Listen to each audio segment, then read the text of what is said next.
Hey guys and gals, it's Dr. Rosie, and I'm here today to talk to you about the concept of can't. Can't, cannot. Why? Because it's come to my attention that a lot of people write to me, message me about, all the things I do, and I share a lot about the things I do and I'm passionate about and whatever my hobbies are. And it's a lot of, what can't you do, Rosie? Or how can you do all these things? And where do you have time for all this? And whatever. Always well-intentioned, always genuinely curious, and I'm always happy to share, and I'm always, encouraging people to find what they enjoy doing and trying it out themselves. Now, the point is, this concept of can't, I cannot do X, Y, Z, I've basically canceled in my life. This is a concept that used to dictate my future plans, goals, aspirations.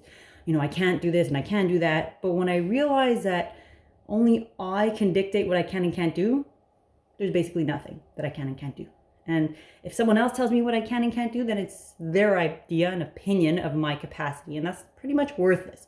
What's worth something is what you're capable of doing. So give you some examples. I do a lot of, I share a lot about personal training, or I bake a lot.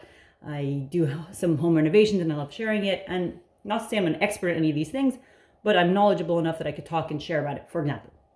Now, it's important to note I do not wake up suddenly knowing how to do these projects or baking a challah or any of this. Anything I do or I'm interested about, I definitely research, speak to people who know about it, experts in the field, or study it myself, right? I didn't just bake a challah one day and say, this is my recipe and it's the best thing. And I'm a pro at challah baking. I don't know. I made challahs for a few years, many years. I tried dozens of recipes. I've read books. I have a few books. And then I ultimately came up with, my match of what works for me, and I stick to it. And that's why I share it. Personal training, I don't just, watch a video on Instagram and say, hey, I'm an expert because I know that pelvic floor physio is what someone showed and this is how you can apply it. No, I have extensive studied in this field. I also have personal interest through medicine, through physical therapy, my degrees. I've studied all these things in depth: musculoskeletal system, physiology, sports physiology, blah, blah, blah. So I don't just claim to know things like that. I know them because I know them, right? So these are just some examples. Now, the truth is, like I said, back to you guys. So if you want to apply this concept of can't to yourself, what is it that you can't do or that you tell yourself you can't do? I'll give you some examples and you'll fill in your own blank. Some people say, I can't exercise in the morning. I can't wake up early. I can't leave my spouse. I can't start this new business venture. I can't paint on my own. I don't know. I can't garden. I can't bake. I can't cook. Okay. What about backtrack? You think about these sentences, and you ask yourself, is it that I can't, or is it that, A, it's not important enough for me? So you do things that are important for you, right? That are meaningful, whatever. You'll prioritize, you'll learn, you do it. If it's not important, you probably aren't doing it. What if you can't right now? So now in your life is not the right time.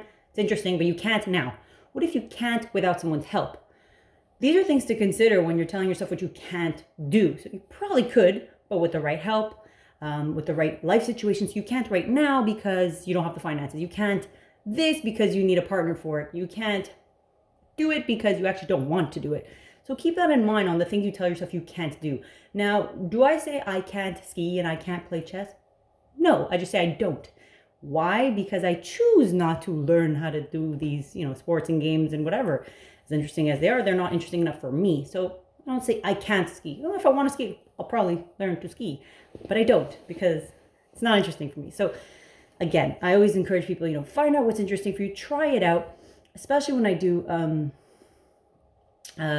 what's it called? When I go to schools and talk to kids. Yeah. Like career days. I encourage students to try anything that is of interest to them, because until you've tried it, you don't know whether it's good enough for you, interesting for you, something you want to venture in further or not. If it's interesting, don't let someone else tell you can't do it. Okay, so here's a little anecdote for you guys.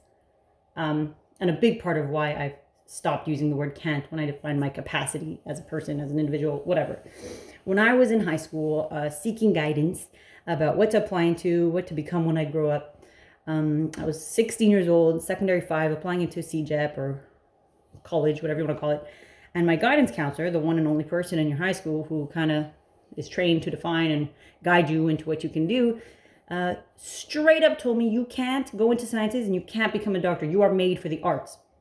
Okay, I took it for granted, the naive kid that I was, and I said, okay, I can't apply to sciences, forget it, I'm not gonna be a doctor, close the book.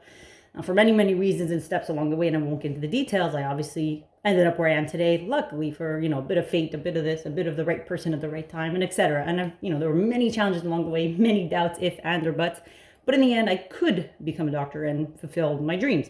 So someone telling me I can't is truly just their opinion. And he did it with his, well-intention, from the mentality that he was coming from and the era that he knew and the knowledge that he had based on his own training. So I don't, no blame to him, but anyone who tells you can't, ask yourself, can I really not, or is it just their opinion of what I can and can't do? The concept of can't is, again, self-imposed, and only you can decide where your limits stand. And I encourage you guys to really ask yourself, when you say I can't do something, ask yourself, why can't I do it? Is it because I don't want to do it? Is it because it's not important for me? Is it because I need some help or guidance? And that's it. That's the chat. I hope you guys enjoyed it and learned something. And that's it. Have a great day.